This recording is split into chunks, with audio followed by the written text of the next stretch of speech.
Merci Thomas. Merci à Monsieur Julliard et à Charles Porrette de participer à ce webinaire de la rentrée. Ce que je vous propose, c'est de faire un rapide tour de table avant de rentrer dans le vif du sujet. Et du coup, je vais commencer la démarche. Donc, je me présente, je suis Timothée Kellard, cofondateur d'EcoDev, donc société de conseil et d'accompagnement sur les thématiques de la RSE et du développement durable depuis un peu plus de 10 ans. Et on a un focus quand même assez important chez nous lié à la mobilité durable. Et au regard de l'actualité, il nous apparaissait intéressant, merci à Charles pour l'idée et l'initiative d'ailleurs, de travailler sur le sujet du vélo, mais avec un angle prévention des risques pour les employeurs. Peut-être Charles ou David, je vous laisse prendre la main. Donc, moi, je suis David Julliard, je suis l'adjoint de la déléguée à la sécurité routière. Bonjour, Charles Porrette, donc fondateur de Cyclé, entreprise engagée dans le développement du vélo auprès des employeurs pour les déplacements des salariés et avec un focus depuis plusieurs années, effectivement, qu'on abordera plus tard, sur les questions liées à la sécurité des déplacements qui nous a toujours semblé essentiel pour que le vélo trouve sa place de façon sereine dans le paysage de la mobilité professionnelle. Merci. Et Thomas, peut-être tu peux passer le slide suivant et te présenter aussi, mais bon, même si on t'a entendu. Oui, donc du coup, Thomas Chauveau. Donc moi, je vais animer juste le webinaire. Je passerai les slides et je poserai les questions à la fin. Donc, je suis responsable de la communication chez EcoDev. Et donc, c'est moi qui vous enverrai toutes les infos nécessaires à l'issue du webinaire. Sans qui cette vie numérique sans masque n'existerait pas. Alors, on peut passer le slide suivant pour le sommaire. Bon, on va rapidement donc rentrer dans le vif du sujet, mais on va tout d'abord vous présenter notre initiative qui est un do tank autour de la mobilité durable. On va prendre quelques minutes sur cette première partie. Ensuite, on va arriver sur les enjeux, les chiffres clés. Alors, pour ceux qui connaissent déjà nos webinaires, on aime bien quand même avoir des données factuelles sur les usages, sur les comportements pour justement arriver à comprendre d'où on part et où on veut arriver. Ensuite, on aura donc l'intervention de David Julliard sur les sujets de la sécurité à vélo, puis des initiatives que porte Charles sur les responsabilités et surtout les solutions, en tout cas les propositions qu'on peut déployer au sein des employeurs pour justement minimiser éventuellement ces impacts. Questions-réponses d'un quart d'heure à la fin, donc ça va durer 1 heure. Alors l'écosystème de la mobilité, donc initiative qu'on a créée il y a un peu plus d'1 an maintenant. Alors EcoDev, peut-être en quelques mots, donc notre raison d'être, réveiller les organisations pour stimuler l'engagement et provoquer le changement. Tout un sujet. Donc l'idée, c'est vraiment d'accompagner à la fois sur des sujets intellectuels de conseil, mais également de conduite de changement ou d'action concrète, les employeurs. Je vous passe rapidement, on a plusieurs pôles et surtout le sujet de la mobilité durable. Tu peux y aller, oui, effectivement, merci. Le rapide historique qu'on a autour de la mobilité durable, il est assez important maintenant, finalement, après un peu plus de 10 ans. On a beaucoup travaillé sur les sujets du covoiturage dès 2009 avec des structures comme Blablacar. Et puis assez rapidement, on est arrivé sur des démarches plus opérationnelles liées au vélo, liées à l'éco-conduite ou liées à des alternatives de manière générale à la voiture seule. Et puis assez rapidement, on s'est dit c'est intéressant toutes ces actions, mais il faudrait les centraliser dans une réflexion plus globale. Donc via des démarches de management de mobilité, de plans de déplacement et de conseils associés, pour finir par déployer des outils et des initiatives qui sont assez larges maintenant. Donc je ne veux pas les balayer, mais peut-être celle qui nous concerne le plus aujourd'hui, c'est l'initiative qu'on porte avec l'ADEME, la FUB, Cyclé et Alliance sur un label pro vélo, employeur pro vélo, dont l'objectif sera de valoriser ces employeurs qui sont plus avancés sur cette thématique et où les aider à structurer avec un référentiel assez abouti.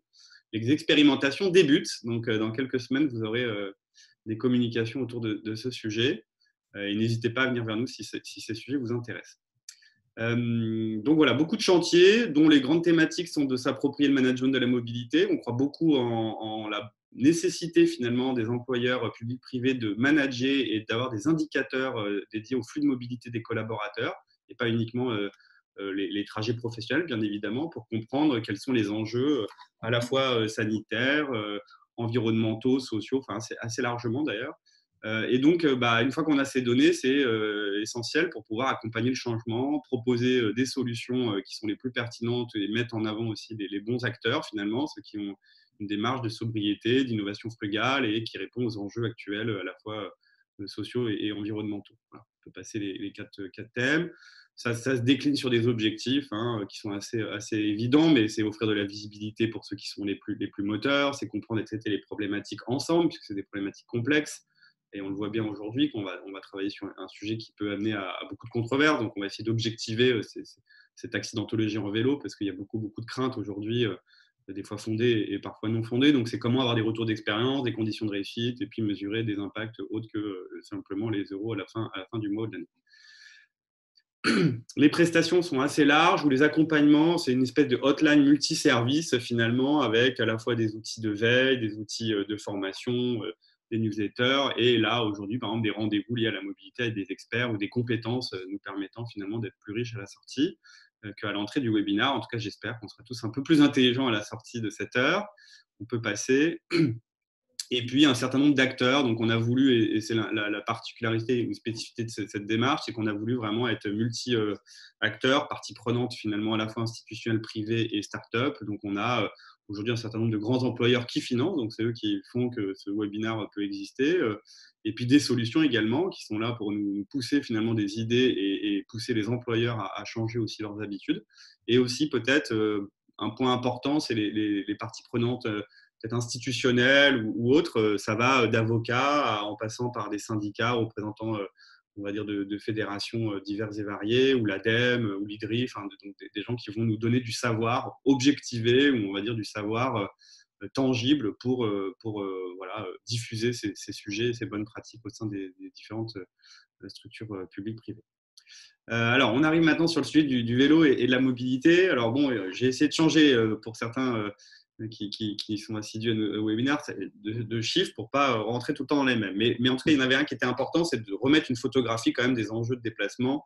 76% des Français aujourd'hui prennent leur voiture pour aller au travail, avec des distances qui oscillent entre 10 et 14 km, et une disparité de temps qui est très différente finalement entre un site ou une agglomération dense et puis une zone rurale. Donc c'est important de vraiment expliquer qu'il y a différents usages, parce que quand vous êtes en plein Paris, Lyon, Marseille, vous n'avez pas du tout les mêmes enjeux que dans la Creuse, l'Ardèche ou l'Aveyron. Et donc du coup, on voit les reports modaux potentiels qui sont vraiment variables en fonction des situations géographiques. Mais on voit sur ces graphiques, la bleu-orange, que de toute manière, la part du vélo représente entre 1-3% en moyenne, voire 4% sur les derniers chiffres, si j'ai bien compris, avec des villes qui excellent sur ces sujets. J'ai cru comprendre que Grenoble était passé devant Strasbourg depuis peu, ou en tout cas, ils sont à peu près à 16% d'usage du vélo. Donc voilà, donc on a des exceptions quand même qui confirment la règle. Mais c'est toujours important quand même de remettre les chiffres pour bien comprendre que le potentiel est énorme. On peut passer. Alors, les chiffres clés de la mobilité, j'en ai mis 4. Ils sont à la fois liés à des enjeux sanitaires, pour relativiser effectivement nos problématiques actuelles. Pratiquement 50 000 décès liés à la qualité de l'air. Donc, c'est bien plus que ce qu'on connaît aujourd'hui, même si l'idée, ce n'est pas de comparer ces situations morbides, mais c'est de remettre en avant quand même un certain nombre d'enjeux. Donc, c'est troisième cause de mortalité évitable après l'alcool et le tabac. Deuxième source de dépenses des ménages, donc c'est un enjeu fort, et on a pu comprendre et voir finalement ces derniers temps les enjeux par exemple des gilets jaunes finalement qui étaient liés quand même beaucoup à l'étalement urbain, si on analyse à froid un peu la démarche, et donc ces distances qui s'allongent. C'est à peu près 3 tonnes de CO2 par an par personne, entre un tiers et un quart, voire un peu plus. Globalement, un Français moyen, c'est 10 à 12 tonnes. Donc vous vous rendez compte qu'aujourd'hui, la mobilité de manière générale, c'est un sujet qui est environnementalement extrêmement prégnant. C'est aussi 90% de notre dépendance au pétrole, pour information, la mobilité. Et 50% des déplacements font entre 1 et 7 km. Donc on voit bien qu'on utilise massivement des véhicules d'1 tonne à 2 tonnes pour faire des petits déplacements qui pourraient se faire autrement. Une petite remarque, c'est qu'aujourd'hui, on a beaucoup d'améliorations sur l'empreinte environnementale liée au déplacement. La technologie nous aide à effectivement minimiser cette empreinte environnementale, mais je ne sais pas si vous avez vu sur les derniers chiffres, manque de chance ou manque de peau, les SUV font qu'aujourd'hui, l'empreinte environnementale des voitures se stabilise, voire a augmenté sur l'année 2019. Donc, non, la technologie ne va pas nous permettre de continuer en l'état, malheureusement, ou heureusement, je ne sais pas, sur ces sujets de mobilité. On peut passer au slide suivant. On a aussi des enjeux qui sont des enjeux assez profonds. Alors, on a mis là des problèmes structurels. C'est qu'effectivement, aujourd'hui, dans beaucoup d'agglomérations, on n'a plus suffisamment de place pour se permettre finalement de rajouter des nouveaux modes ou de faire des extensions de nouvelles pratiques. Et quand on regarde de manière assez factuelle, en fonction des villes, l'espace public dédié à la voiture est environ 30 à 50% de cette surface. Et vous le voyez sur les petits carrés blancs là, qui montrent la surface occupée par certains types de véhicules. On voit bien qu'aujourd'hui, à la fois l'occupation du territoire est prédominée par la voiture et du coup laisse moins la place aux autres alternatives qui, elles, prennent beaucoup moins de place. Donc on a un enjeu d'urbanisme et on a un enjeu d'infrastructure qui a beaucoup évolué ces derniers temps, vous l'avez sûrement constaté, mais qui sont quand même une des bases, on va dire, des enjeux et des difficultés qu'on peut avoir sur les sujets de la pratique alternative à la voiture. Il faut repenser finalement à une partie de nos villes, en tout cas de la façon dont on a imaginé les centres-villes principalement. Alors ça, c'était un slide de Carbon 4 avec qui on avait fait un webinaire il y a quelques semaines pour remettre de manière aussi assez évidente les impacts associés, donc les impacts environnementaux associés au mode de transport. Donc, on voit bien que la voiture est largement on va dire, au-dessus des autres en termes d'impact. Et donc, forcément, quelque part, la raison d'être et l'objectif, finalement, si on prend l'angle climatique, c'est de minimiser l'usage de la voiture thermique seule, voire voiture autre que thermique, d'ailleurs, en fonction des usages. Et on voit bien que là, la trottinette ou le vélo électrique est quasiment nulle, même celles qui sont donc électriques, puisque du coup, à l'usage au kilomètre, on est sur des impacts extrêmement symboliques. Donc ça tord un peu le coup aussi aux préjugés finalement des véhicules électriques, à condition bien évidemment qu'ils soient bien utilisés et pas jetés après quelques semaines. L'actualité de la bicyclette, et j'aurai bientôt fini, on a un objectif finalement qui est d'avoir 9% de part modale en 2024 sur le plan vélo. Ça c'était avant Covid, hein, donc du coup on pourrait être un peu plus ambitieux je pense aujourd'hui, mais voilà, donc c'est multiplié par 3 à peu près au début et à la fin du plan national. On a des budgets qui arrivent disponibles pour les employeurs hors fiscalité pour valoriser ces nouvelles pratiques. Le forfait mobilité durable, par exemple, 400 € par an par salarié. On a aussi des enjeux finalement d'investissement public ou de retour sur investissement de nos impôts. 30 € par an et par habitant, contre 271 ou 473 pour les transports en commun, c'est le coût des infrastructures finalement au kilomètre par mode de transport. Donc, ça coûte extrêmement moins cher de développer le vélo que les autres modes de transport. On a en ce moment des indemnités ou des financements plutôt publics pour pouvoir favoriser la pratique avec un volet quand même qui est la remise en selle via les vélos écoles pour justement éviter d'avoir des néocyclistes trop débutants. Et puis, il y a des investissements ou des primes d'acquisition de vélos. Là, j'ai pris l'exemple de la région Île-de-France avec les 500 € et le plan de relance qui, du coup, quand on regarde entre les lignes sur les 100 milliards, vous avez environ 200 millions d'euros dédiés au vélo sur les 2 prochaines années. Donc, on aura de l'argent finalement à utiliser, à dépenser. Soyons créatifs pour l'utiliser à bon escient. Voilà, bon, je reprends toujours ce chiffre puisque c'était publié par le MEDEF, mais même le MEDEF vous dit aujourd'hui, venir à vélo, enfin, en gros avec une activité physique quotidienne, ça augmente la productivité. Donc on sait aujourd'hui que les employeurs ont tout intérêt à favoriser la pratique du vélo sur la productivité de leurs collaborateurs. Les Français veulent changer, enfin majoritairement, enfin minoritairement, mais 1 sur 6 quand même, souhaitent évoluer concernant la mobilité. Et ça, c'est un sondage issu du déconfinement, c'est-à-dire ça a permis de réfléchir et de comprendre un peu ce qu'on pourrait souhaiter. Donc là, on est quand même sur des potentiels assez importants de changement.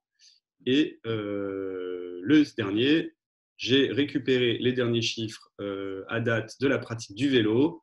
Donc, on a une forte explosion de l'usage des cyclistes, environ 30% de pratique comparé à la même période, hein, donc on va dire de l'été à l'été 2019 à 2020, avec des zones comme les zones urbaines où on est à plus de 34% d'usage. Donc, on est clairement sur une explosion de la pratique du vélo avec du coup des néo-cyclistes qui vont devoir finalement s'éduquer quelque part, s'éveiller et prendre des bonnes pratiques. Et surtout, il y a aussi un autre enjeu qui est de pérenniser cet usage pour éviter que la voiture explose, puisque je ne sais pas si vous avez vu les derniers chiffres, mais ça y est, l'usage de la voiture a réaugmenté par rapport à l'année dernière, ou au moins s'est stabilisé cet été. au détriment des transports en commun qui ont perdu entre 10 et 30% en fonction des modes. Voilà pour l'introduction. Je vais laisser la parole du coup à David. Je vous laisse dérouler. Ok, merci beaucoup. C'est passionnant comme présentation et je pense que la délégation à la sécurité routière n'a pas du tout envie d'apparaître, et moi non plus, et moi encore moins, comme un empêcheur de rouler en rond et un empêcheur de participer à cette croissance de l'usage du vélo. On participe d'ailleurs à l'acquisition des bases du vélo au travers d'une action qui s'appelle le savoir rouler à vélo, qui est menée par le ministère de l'Éducation nationale, par la jeunesse et les sports, etc. Et donc, voilà, on est tout à fait en phase avec le mouvement actuel qui est, vous l'avez rappelé, très largement porté par les pouvoirs publics. Que ce soit les collectivités ou l'État. Bon, pour autant, ne nous le cachons pas, si j'arrive à faire passer la slide suivante, mais j'y arrive pas vraiment. L'inquiétude, c'est que cette augmentation de l'usage va de pair avec une accidentalité en hausse, et j'allais dire même en assez forte hausse. On a eu 187 morts en vélo sur les routes de France en 2019. C'est effectivement une croissance forte par rapport à 2018, mais quand on revient à 2010, c'est une augmentation encore plus forte. Et les derniers chiffres dont nous disposons sur le mois de juillet et sur le mois d'août 2020 montrent des niveaux jamais atteints. On a eu 29 cyclistes tués en juillet 2020 pour un total de 290 morts. C'est la première fois que le nombre de morts à vélo atteignait la barre des 10% de la mortalité totale. Et pour le mois d'août, on a une très légère augmentation de 2 morts. On est à 22 morts au mois d'août 2020, mais ça représente là encore 10% de la mortalité globale. Alors, on a des mois actuellement de mortalité sur les routes qui sont extrêmement favorables. On a les meilleurs chiffres de l'histoire en raison du contexte, en raison de la baisse du trafic, même si elle est à relativiser. Et il n'y a qu'une seule catégorie qui augmente, c'est le vélo. Donc tout ça pour dire, on passe à la slide suivante, que notre objectif aujourd'hui, c'est évidemment la prévention de ce risque qu'on voit très, très, très clairement monter. On rappelle que les cyclistes sont des usagers vulnérables. On a identifié quelques leviers qui sont la promotion de la protection du cycliste. On a des focus importants sur le casque. Vous savez que le casque n'est pas obligatoire. Je fais une petite parenthèse. Le fait que le casque soit obligatoire jusqu'à 12 ans et après 12 ans, et pas après 12 ans, justement, crée une espèce d'incompréhension totale sur le fait que le casque serait lié au défaut de maîtrise du véhicule. En gros, jusqu'à 12 ans, vous ne savez pas très bien faire du vélo, donc vous avez un casque. Donc, vous roulez à 10-12 à l'heure ou au maximum et vous avez un casque. Après, vous êtes complètement maître de vos véhicules. Vous roulez à 30, à 35, voire à 40 à l'heure et vous n'avez plus besoin de casque. C'est évidemment un contre-signal important. Bon, pour l'instant, on n'est pas en mesure, et ce n'est pas l'objectif de court terme d'imposer le casque, mais en revanche, notre objectif, c'est de jouer sur ce levier-là et puis de jouer sur les leviers de la protection individuelle du cycliste. L'amélioration de l'infrastructure, c'est évidemment un point très important.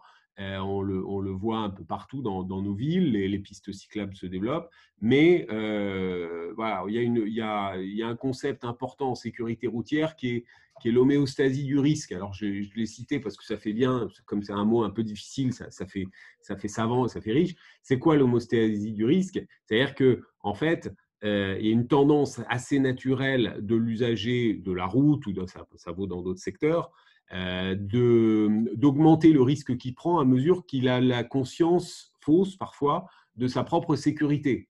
Alors on m'a dit, vous améliorez les infrastructures et du coup, la tendance un peu naturelle, c'est relâcher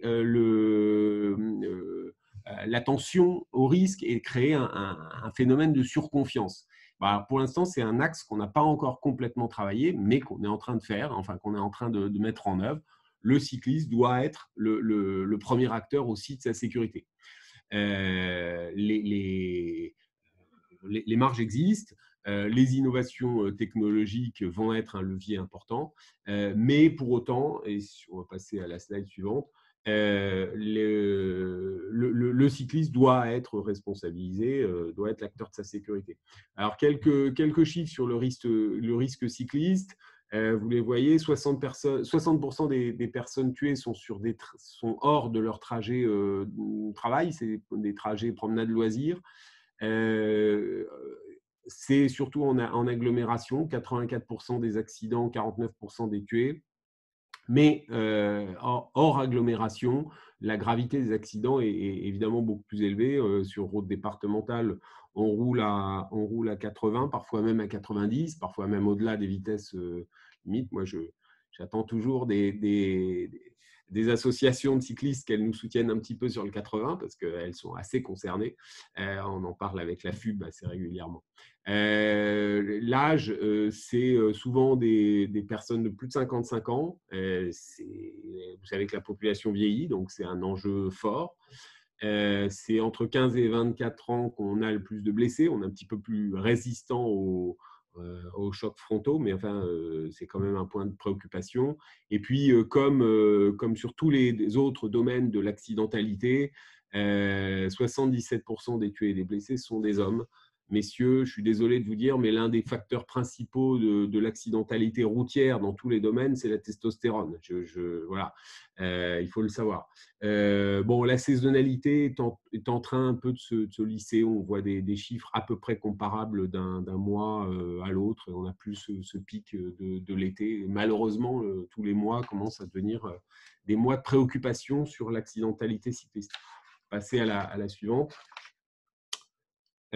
Alors, on a une démarche très forte dans tous les domaines de la sécurité routière, mais également en matière de vélo, à l'attention des employeurs. Vous savez que le risque routier professionnel, c'est pas loin de 500 morts par an. Donc, c'est un très gros enjeu, au-delà même du cyclisme.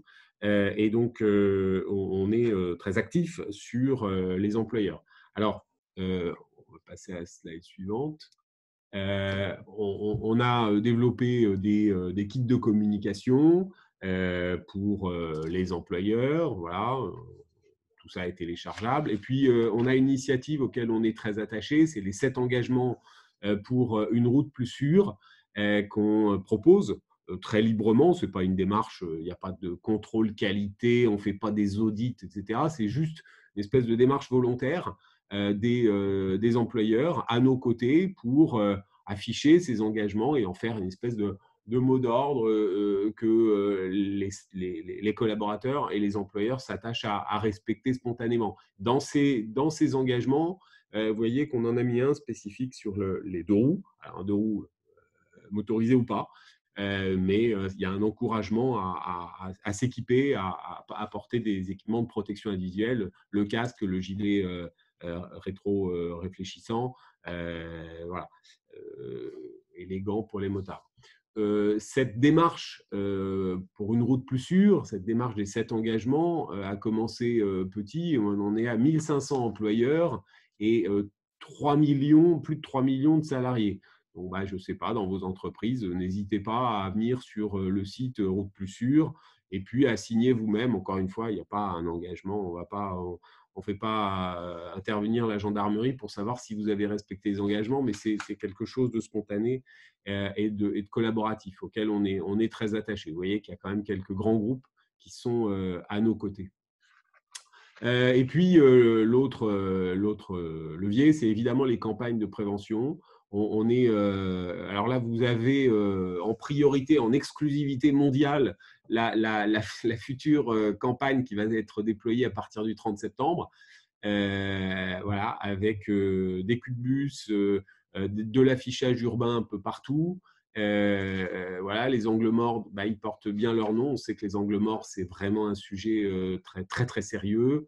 Le cycliste, il réfléchit la nuit, donc il porte un gilet rétro-réfléchissant la nuit.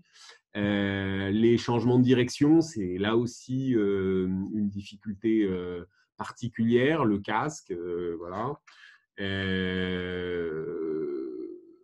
Voilà, le cycliste doit avoir conscience qu'il n'est pas seul et que, par exemple, l'automobiliste peut sortir de son véhicule.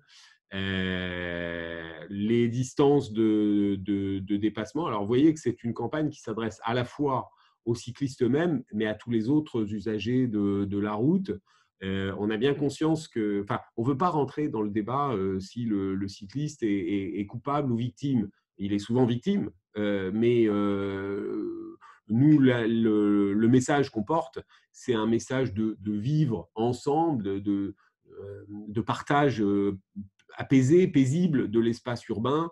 Donc, on a abandonné notre signature qui était parfois un peu culpabilisante, tous responsables, pour une signature plus apaisante, plus bienveillante, qui est vivre ensemble. Donc, la tonalité des messages, là aussi, tente d'être un peu plus bienveillante. Voilà.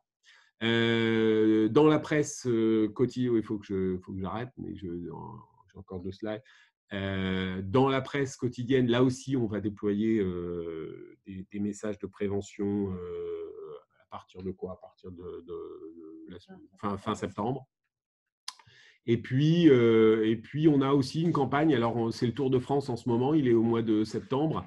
On a une campagne qui s'appelle « La route se partage » avec des messages de prévention. Le Tour de France, c'est un bon moment pour parler de vélo. Tous les jours, si vous regardez le Tour de France, Thomas Vauclair sur les ondes de France 3 ou France 2 répercute nos messages sur quand on dépasse, on laisse 1,50 m. Voilà, tout un tas d'autres messages sur la sécurité du cycliste. Et puis, je crois que…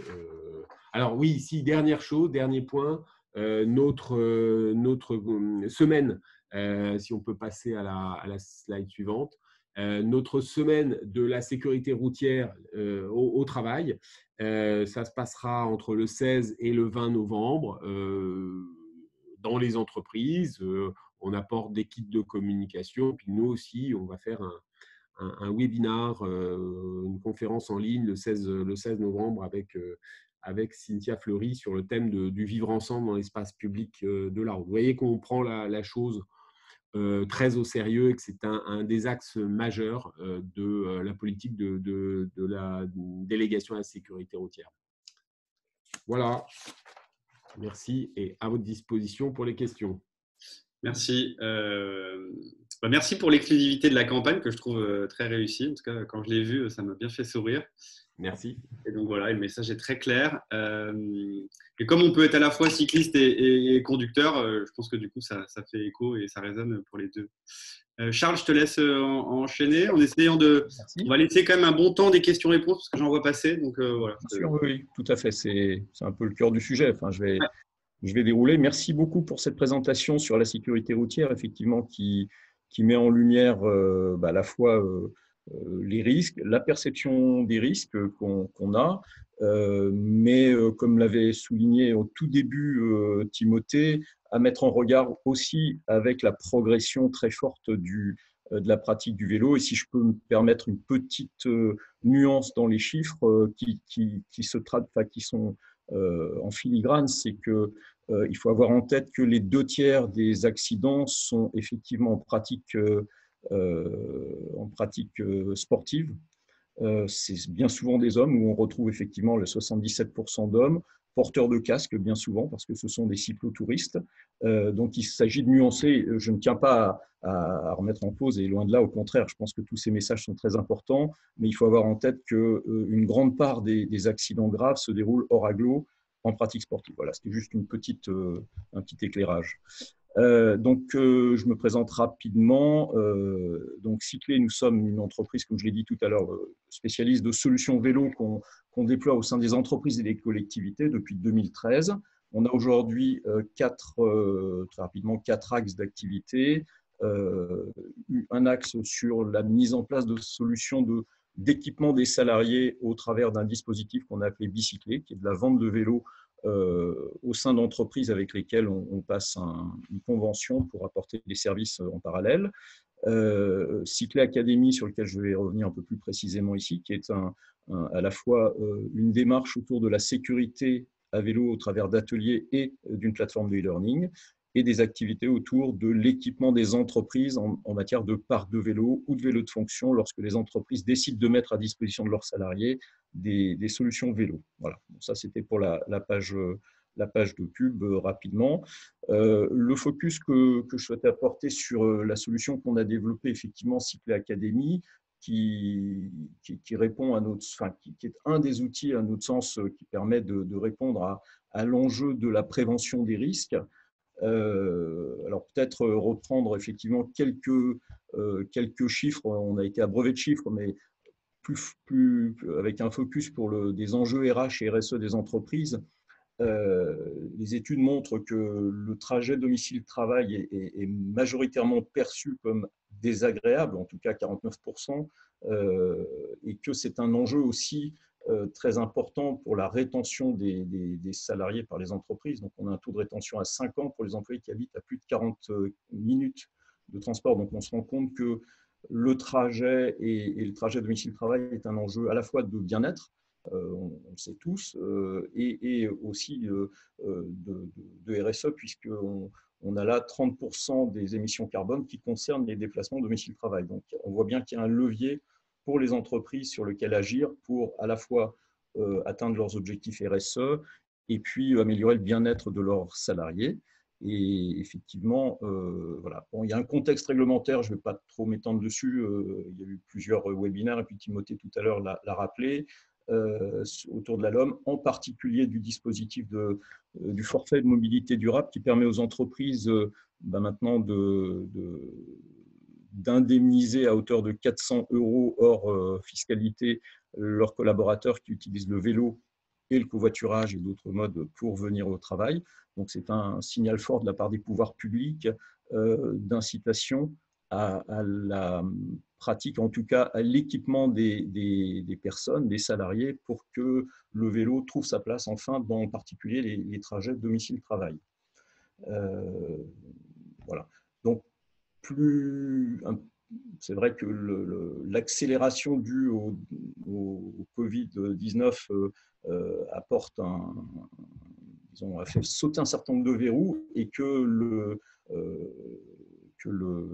vélo permet un certain nombre de mesures barrières, de gestes barrières avec la distanciation physique. Bon, voilà, donc on a tous ça en tête. Et effectivement, si aujourd'hui on voit une très forte progression du vélo, c'est qu'effectivement chacun y trouve là, avec la voiture parfois, et justement il s'agit là de compenser pour ne pas se retrouver dans des situations de blocage au sein de nos villes, de compenser par des pratiques vélo, lorsque bien souvent les trajets font moins de 5 km, ce qui est un parcours en général tout à fait accessible pour le plus grand nombre à vélo.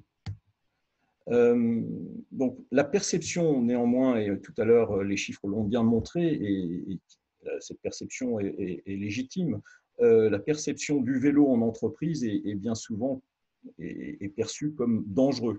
Donc il y a une forte réticence de l'entreprise à faire la promotion du vélo jusqu'à présent, mais on voit bien aussi que les risques diminuent à mesure que le nombre de cyclistes augmente. Il faut savoir que de partout dans le monde, le premier élément de sécurité des cyclistes, c'est le nombre.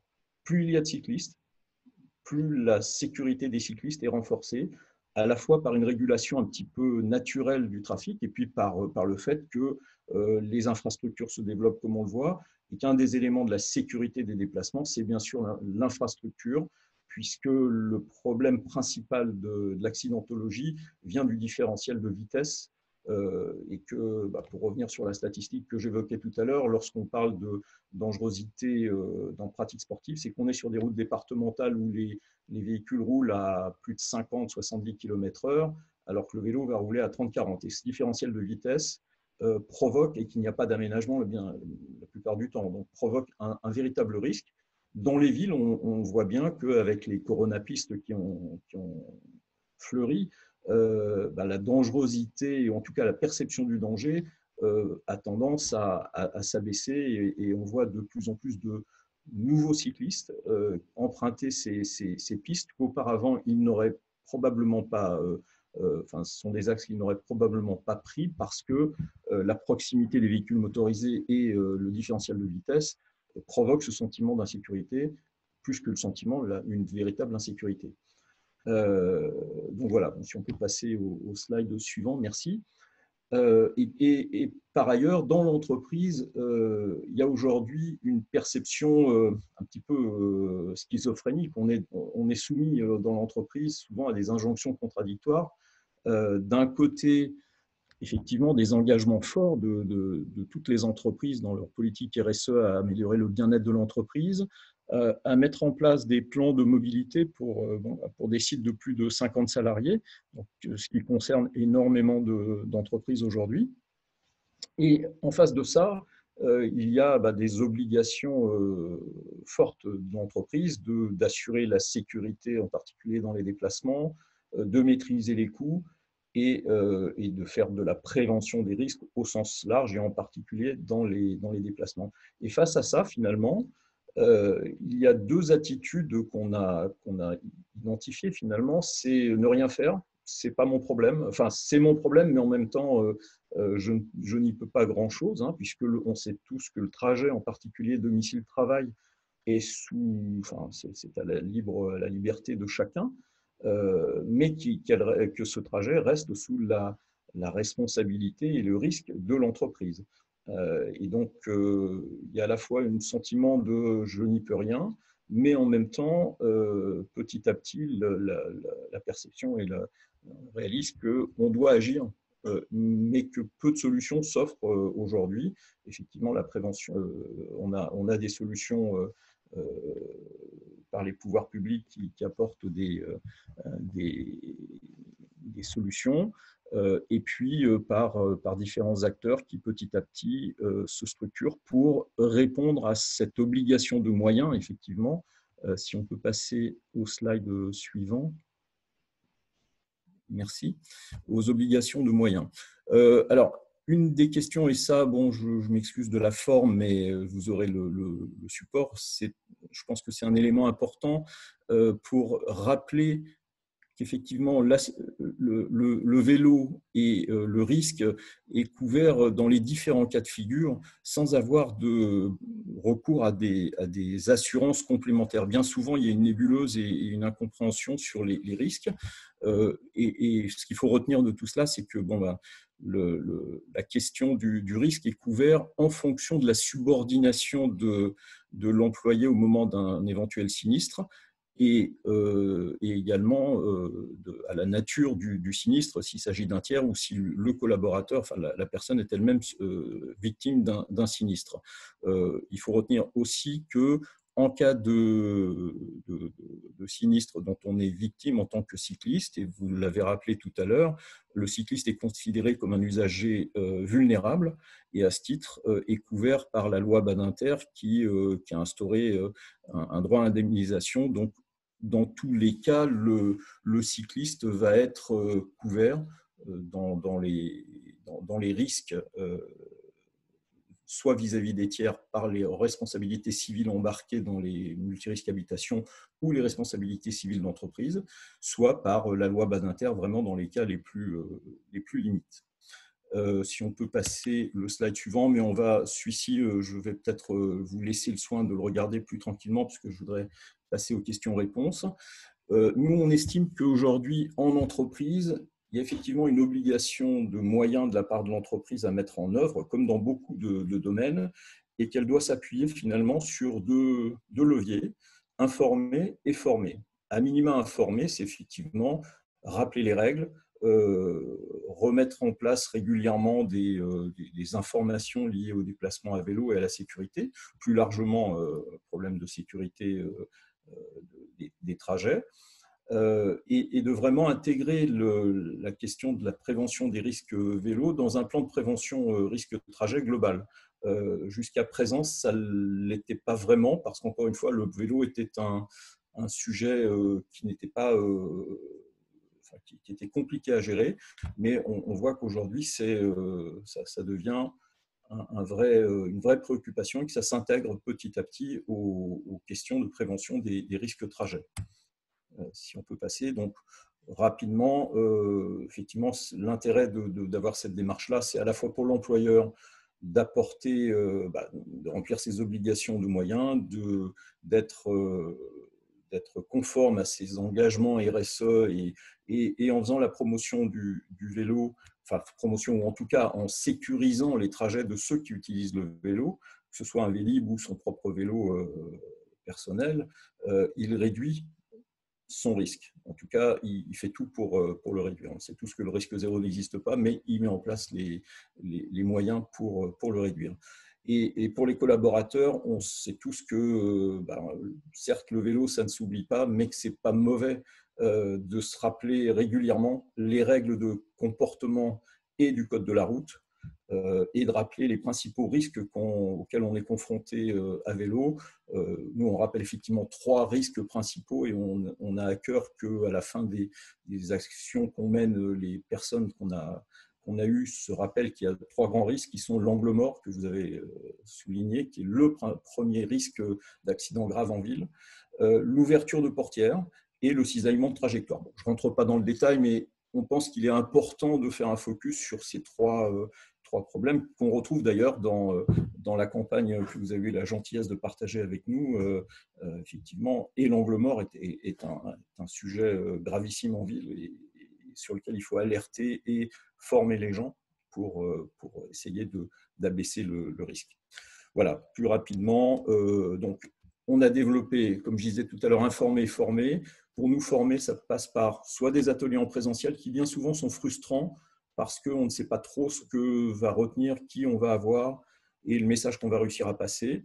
Donc, on est allé un cran au-dessus, on a développé une plateforme de e-learning et un parcours d'une 30aine de minutes qui peut être fait par chacun depuis n'importe quel outil numérique, téléphone, ordinateur, etc.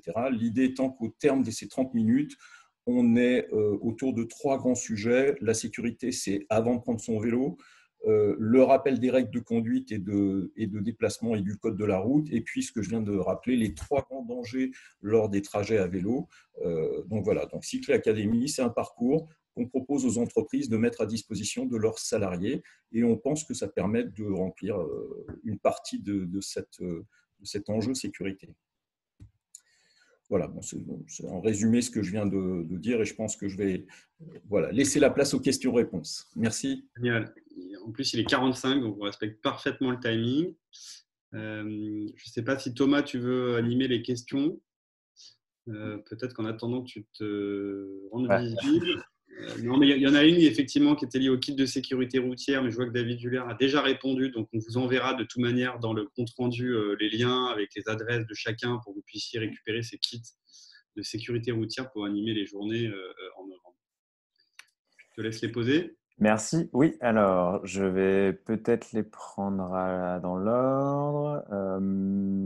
Alors j'ai une question à peu près. Est-ce que les bus au gaz naturel produisent autant de CO2 que sur votre graphique? C'est peut-être pour Timothée. Alors, Telle information. Oui. Alors, il y a les gaz naturels et il y a même les bio, GNV, etc. Donc, bon, globalement, sur la partie CO2, sur la partie gaz naturel, on peut dire que c'est à peu près un quart en moins. Donc, ça serait peut-être 75 grammes au lieu de 100 grammes à peu près, si je prends une base 100. Après, ce qu'il faut voir, c'est que les gaz naturels ont d'autres vertus sur les NOx ou les particules fines, puisque j'ai plus les chiffres en tête, mais globalement, ça doit être au moins 50% de NOx en moins et je crois quasiment 95% de particules fines en moins. Donc, les particules fines, c'est celles qui rentrent dans nos bronches poumons et qui nous abîment notre santé. Voilà, donc voilà. Et puis, ça a un coût énergétique moins élevé, jusqu'à ce qu'on n'ait plus trop de gaz naturel, mais à date, ça a pas mal de co-bénéfices. Merci. Une autre question sur le casque, peut-être plus pour la sécurité routière. Pourquoi le casque n'est-il pas obligatoire selon le législateur? Grande et bonne question. En fait, on a des discussions assez fournies avec nos amis de la Fédération des usagers de la bicyclette, la FUB. Eux, ils portent une vision un peu différente, qui est de dire que le fait de rendre obligatoire le casque pourrait dissuader une partie des usagers potentiels. Alors, c'est un point de vue qui peut s'entendre, hein, et auquel on est sensible. Et donc, pour l'instant, on n'a pas franchi le pas, et je ne sais pas si on le franchira d'ailleurs. Et donc, on a préféré promouvoir une action de sensibilisation en disant que c'est très important. Mais effectivement, aujourd'hui, on n'envisage pas à court terme de le rendre obligatoire, parce qu'on pense effectivement que ça pourrait avoir des effets dissuasifs sur l'usage. Mais le débat est toujours posé, y compris au Conseil national de la sécurité routière. Vous savez, c'est un peu le parlement de la sécurité routière. Il y a des grands débats sur faut-il le rendre obligatoire. Pour l'instant, on n'en est pas là. Si je peux intervenir sur cette question, tout à l'heure j'ai évoqué le nombre, effectivement, et je rejoins, vous imaginez bien le point de vue de la FUB. Il faut savoir que dans le monde, il y a un seul pays qui a imposé le port du casque, c'est l'Australie, qui revient sur cette mesure et qui vélo et une augmentation considérable de l'accidentologie. Donc, nous, on fait la promotion du casque, que je sois bien clair, hein. On fait la promotion du casque en entreprise parce que c'est un élément de sécurité. Moi-même, lorsque je me déplace à vélo, je porte un casque. C'est très important. L'imposer, c'est un débat un peu compliqué et effectivement, j'apprécie ce que vous venez de souligner. Voilà, je voulais juste apporter l'éclairage sur ce qui se passe dans le monde. Il n'y a qu'un seul pays dans le monde qui l'a imposé et qui revient. C'est un débat un peu théologique, hein. Faut quand même… Voilà, j'ai envie de dire, c'est même un débat de société ou philosophique, puisque du coup, on sait que le tabac est extrêmement aussi nocif, ou l'alcool. On pourrait se dire, est-ce qu'il ne faudrait pas interdire Voilà, bon, on ne va peut-être pas rentrer dans le débat maintenant, même si effectivement, je pense que porter le casque, c'est quand même essentiel. Thomas, vas-y. Oui, du coup, très rapidement, par rapport aux campagnes de communication, est-ce qu'elles seront déployées hors Paris, dans les grandes villes comme Bordeaux, par exemple? Oui, plus d'une centaine de villes, je crois, hein, ont la chance de voir nos visuels sur les bus et sur l'affichage urbain. Donc, Bordeaux, sans difficulté. Très bien, merci. Alors, une autre question un petit peu plus précise. Alors, devant l'essor de la pratique cyclable en ville, pourrait-on envisager d'amender le code de la route en indiquant interdiction pour les automobilistes de doubler un vélo en amont, d'y mettre sur un giratoire? Ouais, j'ai vu la question, elle est un peu technique. Ouais. J'avoue que je n'ai pas la réponse immédiate. Mon premier sentiment, c'est qu'une interdiction de ce genre-là est d'abord difficile à contrôler par les forces de l'ordre, et puis pas très pédagogique, parce que il va falloir comprendre une nouvelle règle. Les interdictions absolues de dépasser, il y en a finalement assez peu dans le code de la route. Et quand un différentiel de vitesse est assez élevé, nous, ce qu'on pense, c'est qu'il vaut mieux le diminuer et arriver à faire baisser la vitesse des automobilistes, et puis les sensibiliser au 1,50 m d'espace latéral entre le cycliste et l'automobiliste. Une interdiction absolue de dépasser me paraît avoir plus d'inconvénients que d'avantages. Mais j'avoue que je n'ai pas de réponse plus articulée. Je vais quand même regarder la question qui est intéressante. Merci. Est-ce qu'un accident dans le cadre d'un déplacement domicile-travail est considéré comme un accident du travail? Qui veut prendre le… Ouais, je ne suis pas un spécialiste, mais a priori, oui. Oui, tout à fait. Effectivement, l'accident trajet est un accident du travail, d'où l'importance pour l'entreprise de se saisir de ces questions de prévention des risques. D'ailleurs, les trajets domicile-travail sont responsables de 10 à 15% des accidents du travail. Merci. Alors, est-ce qu'une entreprise peut imposer, du moins leur soumettre à ses employeurs de répondre à une garantie sécurité? Port du casque, sensibilisation code de la route? Ou sinon, l'entreprise peut dégager sa responsabilité en cas d'accident? Charles, peut-être que tu veux répondre, mais de toute manière, t'avais quoi ton slide qui était soit on fait l'autruche, soit on traite le sujet. Voilà. Pour répondre peut-être plus précisément, si on est dans le cadre des trajets professionnels, L'entreprise peut effectivement imposer des règles de sécurité et le port du casque pour des trajets de nature professionnelle.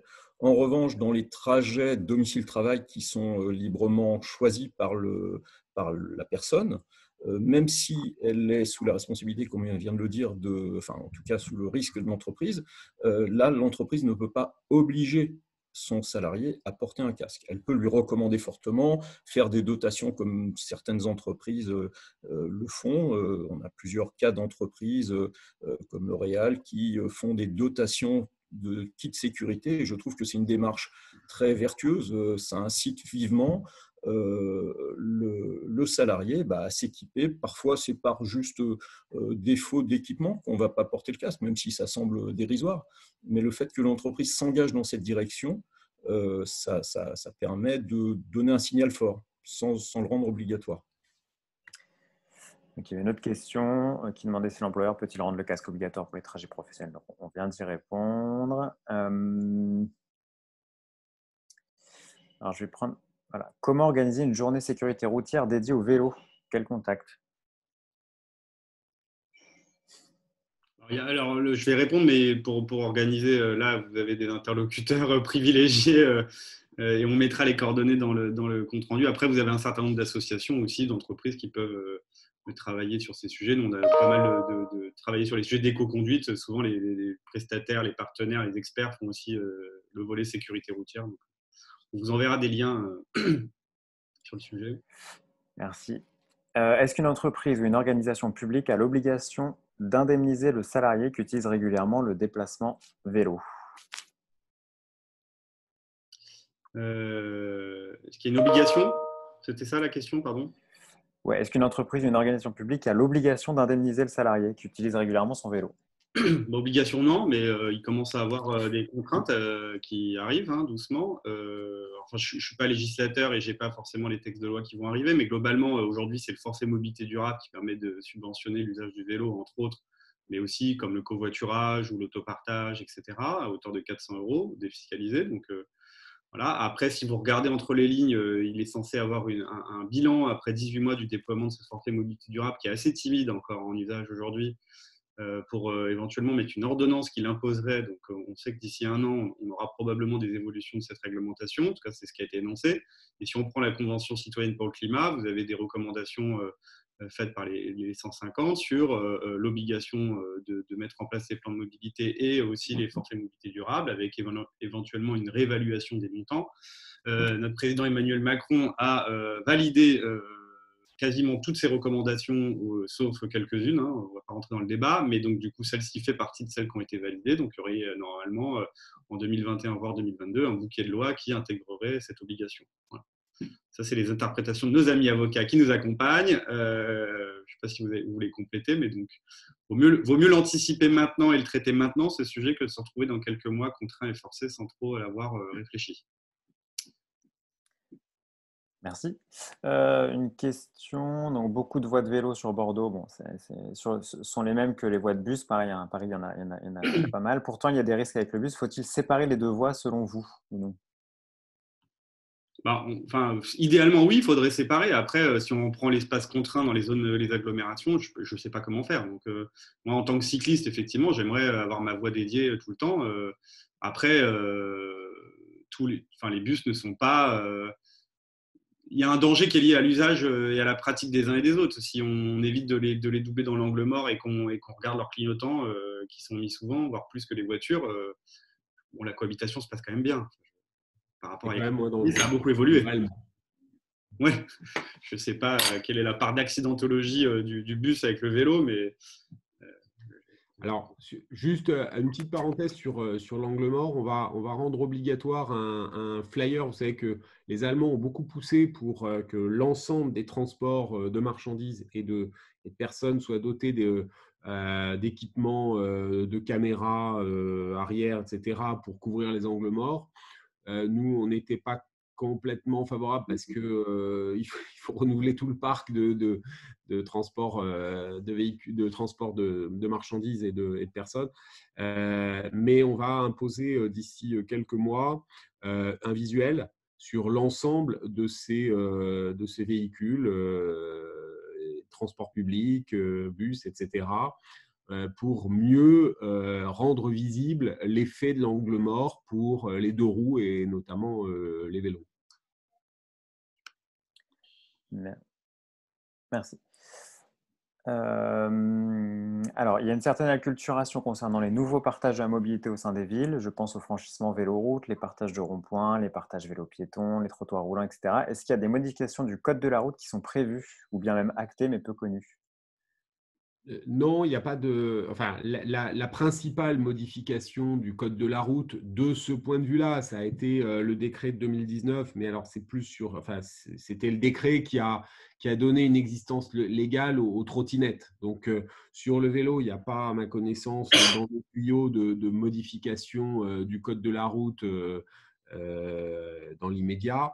Et c'est vrai qu'on a, avec le décret d'octobre 2019, si ma mémoire est bonne, introduit surtout la trottinette qui n'avait pas d'existence légale jusqu'à là, qui était un objet non identifié et d'ailleurs interdit finalement par défaut dans le code de la route. Donc voilà, c'est la seule modification majeure que j'ai en tête sur, non pas le vélo, mais ses mobilités douces. Très bien, merci. Le forfait mobilité durable est-il vraiment obligatoire dans la fonction publique? Est-il effectivement mis en œuvre ou bien cette obligation n'est-elle qu'une promesse ou un engagement politique? Et je vais associer une question qui a été posée dans le chat. C'est est-ce qu'on a des nouvelles de la parution des décrets d'application du FMD à la fonction publique territoriale? Septembre, si j'ai bien compris, pour la date de publication. Effectivement, il y a les décrets pour les employeurs publics et puis les collectivités. Bon, je ne suis pas juriste, mais là, effectivement, ils ont rendu obligatoire sur 200 €, je crois, plutôt que de rendre facultatif jusqu'à 400 €, si je ne me trompe pas. Mais Alice pourra peut-être, qui veille au grain sur ces sujets, nous répondre de manière complémentaire. À ma connaissance, c'est déjà mis en œuvre dans la fonction publique de l'État. Oui, en fait, il y en a deux. Et la fonction publique de l'État est déjà mise en œuvre parce que c'était le décret du mois de mai ou par là. Et puis, il y a pour les collectivités, mairies ou autres, qui doit arriver à la rentrée. Là. Merci. Alors, excusez-moi, je reprends le fil du coup des questions. Alors, est-ce que l'employeur a obligation de mettre à disposition de ses salariés un parking ou rangement vélo rack sécurisé? Ça dépend des cadres, en fait. Il y a des obligations légales maintenant sur les nouveaux bâtiments, sur les bâtiments récents, avec un ratio de mètres carrés, si je ne me trompe pas, par rapport à la surface totale des bureaux, ou un nombre de places minimum. C'est la même chose pour les prises de recharge électrique pour les véhicules ou pour les vélos. Donc là, dans les nouveaux bâtiments et sur un nouveau nombre de sièges sociaux, oui. Après, sur les bâtiments plus anciens ou sur des plus petites structures qui seraient locataires d'habitation, on va dire, ou de logements ou de bureaux multi-habitations, là, il n'y a pas d'obligation. Très bien. Question, est-ce que la formation au permis de conduire intègre une sensibilisation du futur conducteur à l'essor des mobilités douces? C'est une bonne question.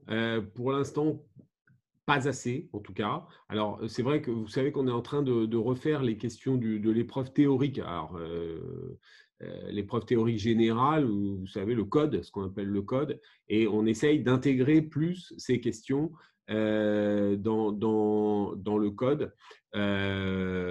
Donc, plutôt oui, mais je peux difficilement aller au-delà parce que sinon, je vous dévoilerai les questions du code qui sont secrètes. Mais en tout cas, c'est un des axes de travail, ouais. Merci. Alors, je vais peut-être prendre une dernière question. On ne va pas pouvoir toutes les traiter malheureusement parce qu'il y en a beaucoup et le temps passe, mais oui, Timothée. On peut essayer d'en balayer très rapidement, là, encore 5 à 10 minutes pour traiter quand même 90%. On fait ça en version rapide. Alors, j'ai vu qu'il y en avait aussi dans la conversation, donc si jamais Timothée t'envoie dans la conversation qui t'ont interpellé pendant que je traite celle du question. Il y avait celle effectivement sur l'augmentation de l'accidentologie, est-ce qu'elle n'est pas liée à l'augmentation de la pratique? Donc forcément, plus on a de gens, plus il y a d'accidents, et plus cher à préciser aussi la typologie et vous-même. Donc Donc oui, forcément. Alors, oui, bien sûr que l'augmentation de l'usage jusqu'à ce que le vélo devienne un mode collectif très important, comme l'a dit Charles Porrette. Mais oui, mais il y a aussi quand même une augmentation de l'accidentalité en ville. Hein. C'est pas uniquement, alors ça reste majoritairement les accidents, d'ailleurs les plus graves en hors agglomération, là où on roule à 80 voire à 90. Encore une fois, je renouvelle mon appel du pied à ce qu'on soutienne un petit peu plus la mesure 80. Voilà, ça c'est fait. Mais il y a quand même, malgré tout, en ville, une augmentation qu'on note avec une certaine inquiétude aussi. Il y a une question que je trouve intéressante, parce que c'est lorsqu'il y a une voie vélo, est-ce que le cycliste est obligé de la prendre ou est-ce qu'il peut rouler sur une autre, sur la voie route? Je vais vérifier parce que c'est un peu une colle, mais je crois bien que oui. Il me semble que oui. Ça dépend, si je peux me permettre. Mais bon, il y a deux panneaux. Il y a le panneau bleu carré qui est une voie recommandée et où là, il n'y a pas d'obligation. C'est ce qu'on retrouve très souvent en ville. C'est les voies cyclables recommandées. Et puis, il y a le panneau rond qui est une obligation bleue avec le vélo en blanc qui est une obligation, une piste cyclable obligatoire. Voilà. Bravo, merci. Il y en a une qui est bon, je la laisserai pour la fin. Pouvez-vous donner un lien sur la sécurité? Donc c'est fait. Sinon, je peux en dérouler une. Vas-y, pardon. Donc tout cela fonctionne peut-être bien dans les grosses entreprises, mais beaucoup moins dans les PME. Il y a une question, c'est comment les inciter fortement à s'engager dans la mobilité durable? Donc une question un peu plus large. Alors, sur les PME, tout dépend du management, de la sensibilité des dirigeants sur ces sujets, et ainsi que les professions, puisqu'il y a des professions qui vont faciliter plus ou moins l'usage de l'alternative à la voiture.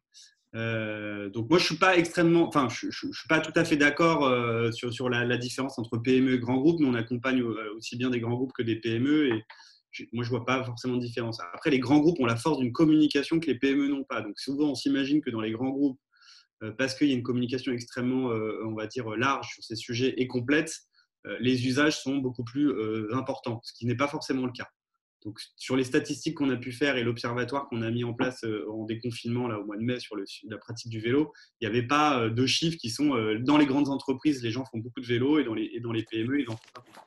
Donc, les chiffres ne sont pas là-dessus, ne font pas de différence. Je pense que c'est principalement une perception en termes de communication et de visibilité des actions. Merci. Il y avait une question sur les obligations légales qui étaient malheureusement pas sujettes à amende pour les employeurs qui ne les mettent pas en place. Ouais, je ne sais pas s'il y a un commentaire particulier. Sur les amendes? Oui, sur le fait qu'il n'y a pas de sanctions finales sur ces obligations. Il y a des sanctions, mais qui ne sont pas forcément liées à la pratique du vélo. Mais aujourd'hui, il y a le code de l'environnement, le code du travail permet de sanctionner les employeurs qui n'ont pas déployé ou lancé ces démarches. Après, clairement, c'est des réglementations récentes. Il y a peu de sanctions parce qu'il y a peu de cas finalement de main pris dans le sac, on va dire. Donc oui, aujourd'hui, beaucoup imaginent que les sanctions ne sont pas présentes, mais il y en a quelques-unes de temps en temps. Mais, c'est vrai que sur le vélo, il n'y a pas d'obligation, donc là, il n'y a pas de sanction. Merci. Il y a une question sur les monoroues électriques. Je sais pas, donc ça sort un peu du vélo, mais est-ce qu'elles rentreront dans les nouvelles réglementations sur la mobilité douce comme sur les trottinettes, ou voilà, parce que la personne pense que ça représente un danger à rouler sur les trottoirs? Elles sont, à ma connaissance, elles sont prévues dans le décret d'octobre 2019. Et donc, elles font partie de ces nouveaux engins de déplacement personnel motorisé, EDPM, qui ont une existence légale maintenant depuis 1 an et qui sont autorisés à circuler sur les voies cyclables et pas sur les trottoirs, sauf arrêté du maire les autorisant. Je valide, ouais, je confirme. Merci.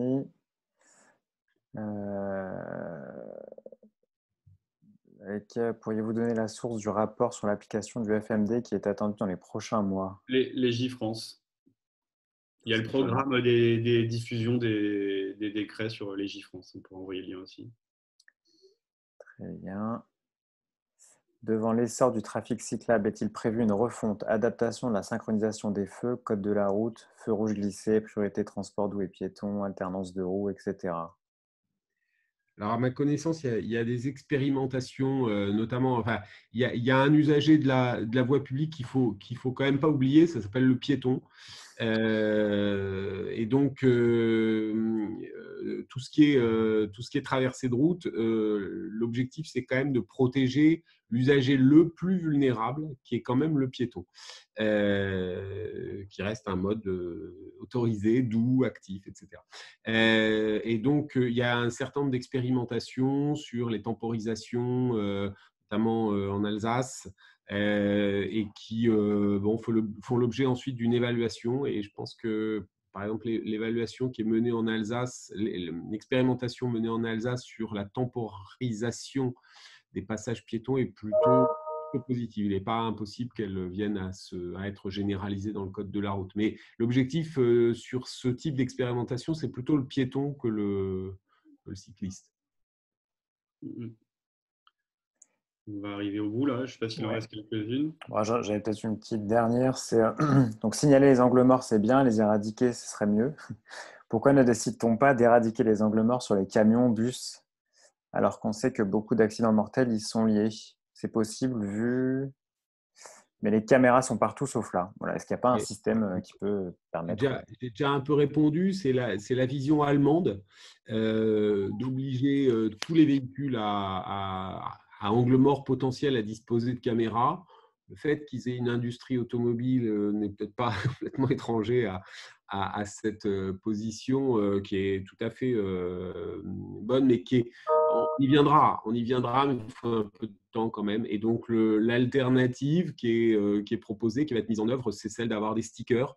À partir de l'an prochain, à partir de janvier, on aura des stickers imposés sur tous les véhicules à angle mort pour mieux prévenir les usagers, et notamment les deux roues motorisés ou pas. Merci. Il y a juste une dernière question, c'est au sujet des trottinettes, elles ne figurent pas dans le texte sur le FMD, donc pas d'indemnisation à leurs usagers. Je crois que si, hein, c'est les engins, les fameux engins. Si, mais en free floating. D'accord. C'est-à-dire que tous les EDP, enfin les trottinettes en l'occurrence, sont clairement annoncés, mais en free floating. C'est-à-dire que là, le FMD n'a pas vocation à favoriser au quotidien l'usage de la trottinette personnelle. Les bus vont-ils être équipés pour organiser l'intermodalité des vélos? Bonne question. Là, je n'ai pas la réponse. J'aimerais, mais je crois que là, ce n'est pas pour demain. Déjà, ça serait bien de le standardiser un peu plus, effectivement, dans les transports ferroviaires. Il y en a une que j'aime bien, que je vais vous poser, David Julliard, mais qui est un peu pour finir peut-être. Est-ce que les statistiques que vous avez annoncées ont pris en compte les cyclistes tués par les chasseurs? Voilà. J'ai vu la question. Je sais qu'il y a beaucoup de cyclistes tués par des chasseurs. Si le cas échait, comme on dit à l'Académie française, non. Si un cycliste est tué par un chasseur, c'est un accident de chasse, c'est pas un accident de la route, quand même. Donc non, je ne crois pas qu'il y en ait quand même tant que ça. Je ne crois pas que ce soit le risque principal, mais c'est bientôt l'ouverture de la chasse, il faut le rappeler. Voilà, et ça nous permettra de rebondir sur les enjeux de biodiversité et les polémiques actuelles sur les sujets de la chasse et de la biodiversité. Voilà, je ne sais pas s'il y en a d'autres, Thomas. On va s'arrêter là. Je crois qu'on en a pris une bonne partie. Si jamais il y en a qui sont restés en suspens, qu'on aurait oublié, n'hésitez pas à revenir vers nous pour qu'on aille plus loin sur le sujet. On va vous envoyer le support de présentation, les contacts de tous les intervenants. Donc voilà, n'hésitez pas. Je vous remercie tous, David, Charles, Timothée, pour votre participation et tous les spectateurs. Voilà. Je ne sais pas si vous voulez dire un dernier mot. Non, mais merci à tous. Voilà, ravi. Et puis à très bientôt pour le prochain webinaire. Merci beaucoup et pour ces présentations et ces compléments. Merci. Merci et bonne route à tous. Merci beaucoup. Au revoir. Au revoir.